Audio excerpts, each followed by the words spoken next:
আবার vote. Lok Sabha vote মিটতে না মিটতেই রাজ্যে ফের ভোটের দামামা।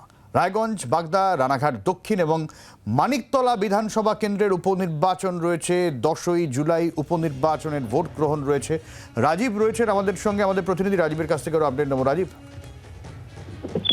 আগামী জুলাই মাসে দেখো 10 জুলাই রাজ্যের 4টি কেন্দ্রের নির্বাচন এবং এই 4টি কেন্দ্র রায়গঞ্জ, বাগদা, রানাঘাট দক্ষিণ এবং মানিকতলা। এর মধ্যে রায়গঞ্জ, বাগদা এবং রানাঘাট দক্ষিণ এই কেন্দ্রগুলিতে যারা প্রার্থী ছিলেন লোকসভা কেন্দ্রের এবং তারা এর আগে জয়ী হয়েছেন, সেই কারণেই তাদের বিধানসভা আসনগুলি ফাঁকা হয়েছে, এমনটাই নির্বাচন কমিশন সূত্রে খবর।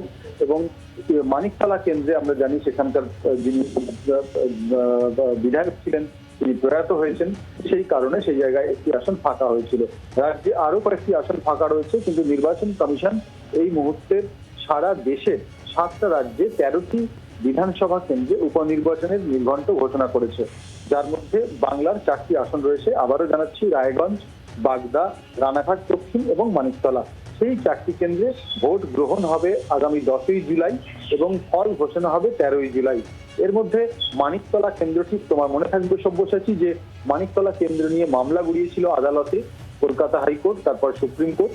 সুপ্রিম কোর্টের নির্দেশে নির্বাচন কমিশন তারা একটি হলফনামা দিয়ে জানায় যে তারা নির্ঘণ্ট মুখবন্ধ খামে সুপ্রিম কোর্টকে জানাচ্ছে এবং সেই অনুযায়ী তারা নির্ঘণ্ট ঘোষণা করবে।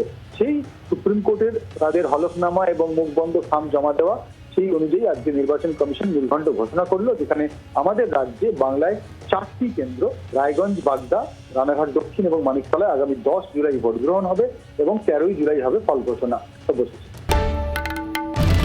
বাংলার আওয়াজ, বাঙালির আবেগ, জি 24 ঘন্টা।